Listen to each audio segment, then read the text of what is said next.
अष्टविनायक पायी यात्रेचा आजचा 4था दिवस आहे.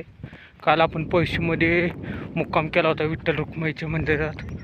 आज आपण चाललो आहे मोरगावला. आता इथून मोरगाव 7 किलोमीटर आहे. सकाळी लवकरच निघालो होतो, 4 वाजताच निघालो होतो. पण ह्या मागच्या वस्तीवर आंघोळ करण्यासाठी थांबलो होतो. हापशी होती, त्या हापशीवर आपण आंघोळ वगैरे केली.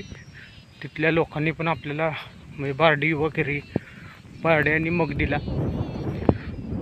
आणि थोडासा चहा वगैरे दिला. त्यामुळं थोडासा विसर झालेला आहे. असं दे, लांब नाही, 7 किलोमीटर आहे. आपण लगेच उरकून जाईल. आपल्याला सकाळची वेळ आहे, काही नाही.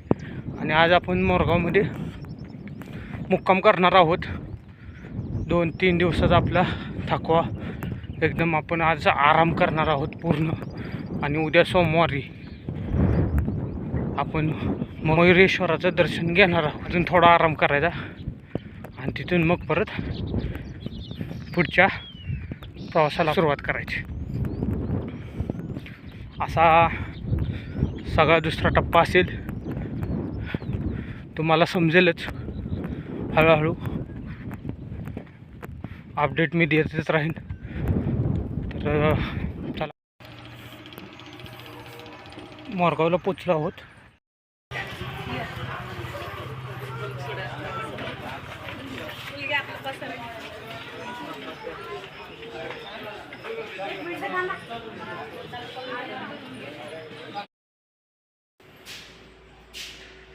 आज रेस्टचा दिवस घेतला आज, कारण की जाणार होतो मी सिद्धटेकला पुढं.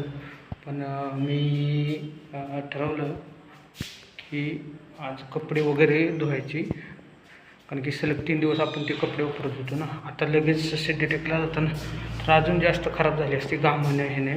त्यामुळे मी सगळे कपडे धुतलेत. हे बघा, धुवून वाळून ठेवलेत. आता उद्या संध्याकाळी आपण